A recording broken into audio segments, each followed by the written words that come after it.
চীনের ব্রহ্মপুত্র বাঁধ প্রকল্প ভারতের সঙ্গে নতুন উত্তেজনার কারণ। ব্রহ্মপুত্র নদে বিশাল বাঁধ নির্মাণ করতে চলেছে চীন। এই প্রকল্প শুধু পরিবেশ নয়, প্রতিবেশী দেশ ভারত ও বাংলাদেশের ভবিষ্যৎ সম্পর্কেও প্রশ্ন তুলে দিয়েছে। বিশেষজ্ঞরা বলছেন, এই সিদ্ধান্ত হতে পারে একটি বড় সংঘর্ষের সূচনা। চীনে ব্রহ্মপুত্র নদকে বলা হয় ইয়ারলুং জাংবো। তিব্বত দিয়ে বয়ে আসা এই নদী যখন ভারতে প্রবেশ করে তখন এর নাম হয় ব্রহ্মপুত্র।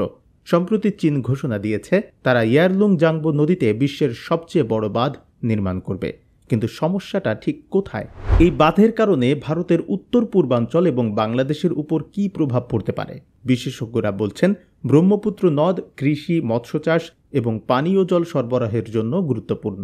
চীন যদি এই বাঁধ দিয়ে পানির প্রবাহ নিয়ন্ত্রণ করে, তবে ভারত ও বাংলাদেশের খাদ্য নিরাপত্তা এবং অর্থনীতিতে বিপর্যয় ঘটতে পারে।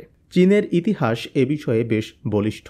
মেকং নদীতে বিশাল বাঁধ নির্মাণের পর দেখা গেছে মিয়ানমার, থাইল্যান্ড এবং ভিয়েতনামের মতো দেশগুলো বন্যা পরিস্থিতি ও বাণিজ্য মারাত্মকভাবে ক্ষতিগ্রস্ত হয়েছে।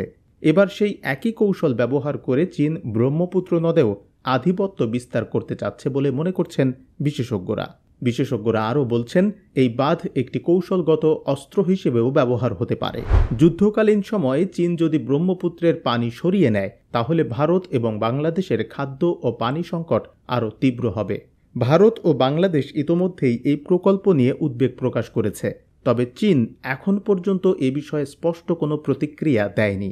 চুক্তি বা সমঝোতা ছাড়া এই প্রকল্প এগিয়ে গেলে আঞ্চলিক উত্তেজনা আরও বাড়তে পারে। ব্রহ্মপুত্র শুধু একটি নদী নয়, এটি কোটি মানুষের জীবনধারা এবং সংস্কৃতির অংশ। চীনের এই সিদ্ধান্ত কি আঞ্চলিক শান্তি ও সহযোগিতার জন্য হুমকি, নাকি এটি জলসম্পদের নতুন ব্যবস্থাপনার সূচনা করবে? আপনার কি মতামত? কমেন্টে জানাতে ভুলবেন না।